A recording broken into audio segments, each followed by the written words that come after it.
నెలల తరబడి ఎన్ని మందులు వాడినా మీ మోకాల నొప్పులు తగ్గట్లేదా? ప్రాణ పెయిన్ క్లినిక్ లో అత్యాధునిక చికిత్స. నమస్తే, వెల్కమ్ టు సుమన్ టీవీ. నేను మీ సాయి. ఐపీఎల్ 2024 చివరి అంకానికి చేరుకుంది. 70 లీగ్ మ్యాచ్లు 2 నెలల కాలం పాటు సాగినటువంటి సుదీర్ఘ ఫార్మాట్ కి ఫైనల్ 4కి ప్రస్తుతానికైతే సమయం ఆసన్నమైంది. లీగ్ స్టేజ్లో ఏదైతే టాప్ 2లో ఉన్నటువంటి టీమ్సే ఫైనల్ 4లో తలపడబోతున్నాయి. ఎస్ఆర్హెచ్ చాలా కాలం తర్వాత 2018 తర్వాత ఫైనల్కు చేరుకుంది. కేకేఆర్ ఎస్ఆర్హెచ్ మధ్య తుది పోరు ఆదివారం సాయంత్రం రాత్రి జరగబోతుంది. ఈ ఫైట్ ఎలా ఉండబోతుంది, ఎవరు టైటిల్ని 2024లో గెలవబోతున్నారు, దీనికి సంబంధించి మనం మాట్లాడతాం. మనతో పాటు సీనియర్ స్పోర్ట్స్ అనలిస్ట్ చంద్రశేఖర్ గారు ఉన్నారు. సార్ నమస్తే. నమస్తే సాయి. మొత్తానికి ఫైనల్కి వచ్చేసింది. అనుకున్నట్టుగానే టాప్ 2 టీమ్సే ఫైనల్కి చేరాయి. సో సమవుజ్జులు ఉన్నటువంటి టీమ్స్గా చెప్పుకోవచ్చా సార్ ఈ ఫైనల్ మ్యాచ్లో తలబడుతున్న ఈ 2 మ్యాచ్లు కూడా? 1-2 పొజిషన్లో ఉన్నాయంటేనే సమవుజ్జీలు అని చెప్పేసి అని చెప్పుకోవచ్చు. నిజంగానే అటు both bowling and batting department రెండు కూడా ఈక్వల్గానే ఉన్నాయి. అంటే ఒక మ్యాచ్ అందరూ క్లిక్ అయితే ఒక మ్యాచ్లో ఫెయిల్ అవ్వటం అనేటువంటిది ఒక కామన్ సినారియోలాగా అయిపోయింది రెండు టీముల విషయంలో కూడా. పర్టికులర్గా ఫిల్ సాల్ట్ వెళ్ళిపోయిన తర్వాత కొంచెం ఏమైనా వీక్ అయిందేమో అనిపిస్తోంది కేకేఆర్ విషయంలో. ఎందుకంటే Gurbaz of course last match ఒకటే ఆడాడు. డైరెక్ట్గా రావటమే ప్లే ఆఫ్లోకి రావటం అనేటువంటిది కొంచెం ప్రెషర్ అనేటువంటిది ఉంటుంది బ్యాట్స్మెన్ మీద. సో అది మినహాయిస్తే కనుక రెండు టీములు ఒకటే. అంటే ట్రావెల్స్ హెడ్ క్లిక్ అయితే అభిషేక్ శర్మ ఫెయిల్ అవుతున్నాడు, అభిషేక్ శర్మ క్లిక్ అయిన మ్యాచ్లో ట్రావెల్స్ హెడ్ ఫెయిల్ అవటం అనేటువంటిది ఇక్కడ మనమే దీన్ని చూస్తున్నాం. అట్లాగనే అక్కడ కూడా ఇది ఉంది. సో ఇప్పుడు కేకేఆర్ ఎస్ఆర్హెచ్ మ్యాచ్లో ప్రధానమైనటువంటి అంశంగా బ్యాటింగ్ ఉండబోతుందా, బౌలింగ్ ఉండబోతుందా? రెండు ఇట్టింగ్ టీంలుగానే చెప్పుకున్నారు. కానీ గత మ్యాచ్ చూస్తే, క్వాలిఫైర్ 2 మ్యాచ్ చూస్తే ఎస్ఆర్హెచ్ పేలవమైనటువంటి బ్యాటింగ్తో కనబడ్డది. ఎట్లా ఉండబోతుంది ఈ మ్యాచ్లో? అంటే దాన్ని పేలవమైన బ్యాటింగ్ అనక్కర్లేదు. వికెట్ యాక్చువల్గా ఆ రకమైనటువంటి ట్రిక్కీ వికెట్ నిన్నటి కానీ గమనించినట్లయితే చాలా స్లోగా ఉంది. అంటే జనరల్గానే స్ట్రోక్ ప్లే అనేటువంటిది ఎప్పుడు వస్తుందంటే when the ball is easily coming on to the bat. అలాగా కాకుండా బ్యాట్స్మెన్ తనకి తను ఎవ్రీ డెలివరీకి అడ్జస్ట్ చేసుకుంటూ ఆడటం అనేటువంటిది ఇట్స్ దాంతో యాక్చువల్గా మిస్ టైమింగ్ అవ్వటం, అడ్జస్ట్ తీసుకొని క్యాచ్ అవుట్ అవ్వడం అనేటువంటి జరుగుతూ ఉంటుంది. ఇప్పటికే 2 మ్యాచ్ల వరకు కూడా వర్షంతోనే పూర్తిగా రద్దయినట్టు కనిపించింది. ఇప్పుడు ఫైనల్ మ్యాచ్ ఇది. ఈ మ్యాచ్లో కూడా వర్షంతోనే ఒకవేళ మ్యాచ్ కనుక రద్దయితే పరిస్థితి ఏంటి అనేటువంటి ప్రశ్నలు అభిమానుల్లో కూడా కొనసాగుతున్నాయి. దీనికి ఏం సంబంధం? అది జరగద్దనే కోరుకోవాలి మనం. ఎందుకంటే ఒకవేళ అదే జరిగి అఫ్ కోర్స్ రిజర్వ్డే ఉంది, మండే కూడా ఉంది మ్యాచ్. ఒకవేళ మండే కూడా జరగలేదనుకో అప్పుడు కేకేఆర్ విన్నర్. సో అందుకని అది జరగద్దని కోరుకుందాం మనం.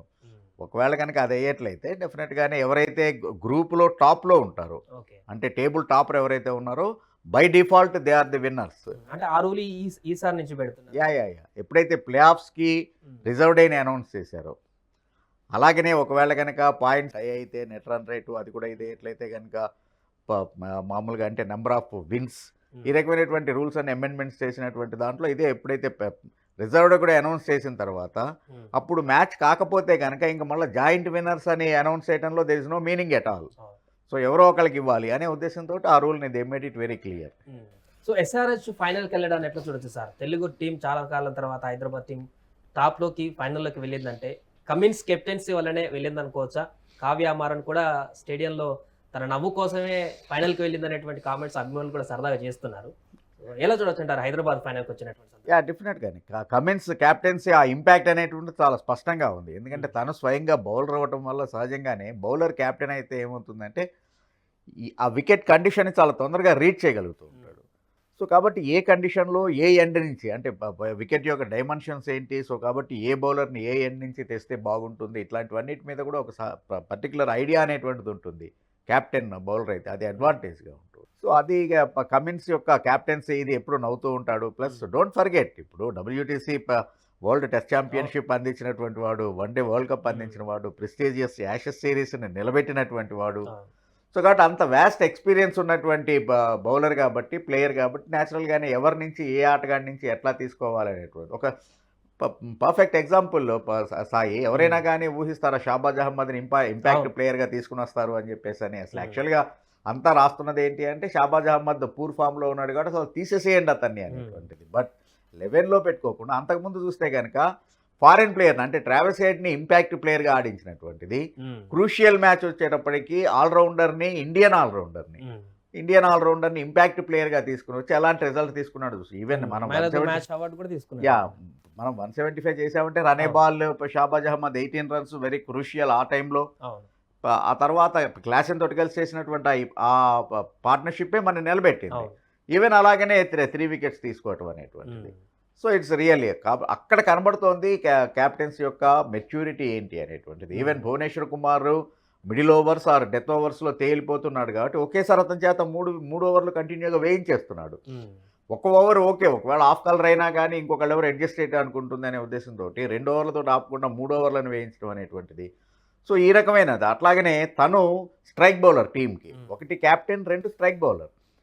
సో అలాంటి టైంలో తను వరుసగా వేసేసి స్ట్రెయిన్ అయ్యే కన్నా కూడా గమనిస్తే కనుక కమిన్స్ 4 ఓవర్లని 4 స్పెల్స్లో వేస్తూ ఉన్నాడు త్రూ అవుట్. మొదటి నుంచి కనుక చూసినట్లయితే సెకండ్ ఓవర్ వేస్తాడు, మళ్ళీ ఆ తర్వాత ఈ కమ్సెట్ నెంబర్ 8 or 9 వస్తాడు, ఆ తర్వాత మళ్ళీ 13th ఓవర్ వస్తాడు, మళ్ళీ 18th ఓవర్ వస్తాడు, ఇట్లాగా మేబీ 17th ఓవర్ అట్లా. సో కాబట్టి 4 ఓవర్స్నే 4 స్పెల్స్లో వేస్తూ తనకి తను యాక్టివ్గా ఫిట్గా ఉంచుకోవటం ఒకటి, ఆ టైంలో బౌలర్లని వాడుకోవటం అనేటువంటిది ఒకటి. తర్వాత నితీష్ కుమార్ లాంటి బౌలర్కి కాన్ఫిడెన్స్ ఇచ్చే విధంగా ఇన్నింగ్స్ లాస్ట్ ఓవర్ని వేయించడం అక్కడ మర్చిపోద్దు మనం. He is immatured, inexperienced bowler. So అలాంటి వాళ్ళకి ఎప్పుడైతే ఇన్నింగ్స్కి లాస్ట్ ఓవర్ బౌలింగ్ ఇస్తావో ఆటోమేటిక్గా అతనిలో కాన్ఫిడెన్స్ లెవెల్ అనేటువంటిది పెరుగుతుంది. సో ఒక అప్కమింగ్ ప్లేయర్కి ఆ రకమైనటువంటి ఎంకరేజ్మెంట్ ఇచ్చి అతనికి బౌలింగ్ చేయించడం అనేటువంటిది, అతని చేత 20th ఓవర్ వేయించడం అనేటువంటిది, అంటే ఫ్రెష్గా ఉంది వాళ్ళ మైండ్లో వికెట్ ఎలా బిహేవ్ చేస్తుంది అనేటువంటిది. సో అదే కేకేఆర్ విషయానికి వచ్చేవాడికి అది లేదు. వాళ్ళు స్ట్రైట్ వే అహ్మదాబాద్ నుంచి ఇక్కడికి వచ్చారు. బట్ అంటే ఎస్ఆర్హెచ్కి ఏంటంటే they are fresh with the wicket ఎలా అనేటువంటిది జస్ట్ 24 hours బిఫోర్ ఆడినటువంటి గేమ్ కాబట్టి. సో ఆ అడ్వాంటేజ్ అనేటువంటిది మనకి డెఫినెట్గా ఉంటుంది. ఫైనల్గా సార్ ఒకటి క్రిటికల్ క్వశ్చనే, ఈ 2 టీములలో కూడా ఏది టైటిల్ గెలిచేటువంటి అవకాశం ఉంది ఈ ఫైనల్లో? జనరల్గా క్రికెట్కి కొంచెం స్టాటిస్టిక్స్ అవి కూడా చాలా సెంటిమెంటల్గా పనిచేస్తూ ఉంటాయి. సో కాబట్టి ఫస్ట్ 2008 ఎడిషన్ని తీసుకుంటే కనుక మనము లాస్ట్ 8వ ప్లేస్లో ఉన్నాం. అప్పుడు 8 టీంలు ఆడి 8th ప్లేస్లో ఉన్నాం మనం. అదే 9లోకి వచ్చేటప్పటికి కప్పు గెలిచాం మనం. లాస్ట్ ఇయర్ 23లో మనం last table last down 10th place.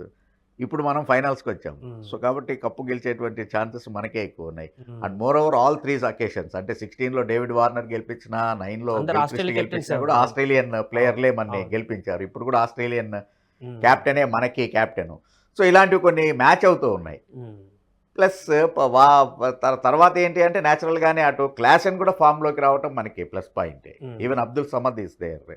So అందుకని మనకి అంటే ప్యాట్ కమిన్స్, డోంట్ ఫర్గెట్, ఇదే కేకేఆర్కి ఆడేటువంటి సమయంలో 15 balls లో 50 చేసినటువంటి రికార్డు కూడా ప్యాట్ కమిన్స్కి ఉంది. సో దట్ మీన్స్ అంటే he can bat. Even last match కూడా మనం గమనించినట్లయితే కనుక డెఫినెట్గానే 30 runs చాలా క్రూషియల్ రన్సే చేశాడు అతను కేకేఆర్ తోటే జరిగినటువంటి మ్యాచ్. సో అందుకని అతనికి మంచి ఎక్స్పీరియన్స్ ఉంది. సో అప్పటిదాకా మనకి బ్యాటింగ్ డెప్త్ అనేటువంటిది ఉంది. ఈవెన్ యాక్చువల్గా జయదేవ్ ఉన్నత్కత్ కెన్ బ్యాట్. జయదేవ్ ఉన్నత్కత్కి వాళ్ళ దాని తరఫున అంటే రంజీ ట్రోఫీలో సెంచరీ చేసినటువంటి అనుభవం కూడా ఉంది అతనికి. సో ఓవరాల్గా అంటే నా కంపారిజన్ అయితే కనుక వాళ్ళకి బౌలింగ్ కొంచెం బాగుంటే మనకన్నా బాగుంది అనుకుంటే, అంటే సునీల్ నరైన్ ఉన్నాడు, ఆండ్రూ రసెల్ ఉన్నాడు, పర్టికులర్గా మిచెల్ స్టార్క్ ఈజ్ ఇన్ మంచి ఫామ్లో ఉన్నటువంటిది. సో ఆ కంపారిజన్లో మన బౌలింగ్ కొంచెం వీక్ అనిపిస్తున్నా కూడా బ్యాటింగ్ చూసుకుంటే ఆన్ పేపర్ వాళ్ళకి బ్యాటింగ్ చాలా బలంగా ఉన్నా కూడా యాక్చువల్గా ప్రాక్టికల్గా బిట్స్ అండ్ పీసెస్గా ఆడగలిగినటువంటి వాళ్ళు మన దాంట్లో ఎక్కువ ఉన్నారు. So definitely I go for SRH. Thank you sir. So మొత్తానికి సండే బిగ్ ఫైట్ జరగబోతుంది. IPL 2024 ఫైనల్ అయితే మరికొన్ని గంటల్లోనే జరగబోతుంది. ఈసారి టైటిల్ ఎవరు గెలవబోతున్నారు అనేటువంటి అంశానికి సంబంధించి అభిమానుల్లో ఉత్కంఠ నెలకొంది. మన హైదరాబాద్ టీం కూడా ఈసారి ఫైనల్లో ఉన్నటువంటి సందర్భంలో ఖచ్చితంగా SRH కప్ గెలవబోతుంది. ఈసారి హైదరాబాద్ టీమే టైటిల్ని కైవసం చేసుకోబోతుంది అనేటువంటి అంచనాలు అయితే అభిమానులు నెలకొన్నాయి. చూడాలి ఈ బిగ్ ఫైట్లో హోరాహోరీగా జరిగేటువంటి ఈ ఫైట్లో ఎవరు గెలిచి టైటిల్ని కైవసం చేసుకుంటారో మనం కూడా చూద్దాం. సుమన్ టీవీలో మీ పర్సనల్ అండ్ బిజినెస్ ప్రమోషన్స్ కోసం కింది నెంబర్కి కాంటాక్ట్ చేయండి.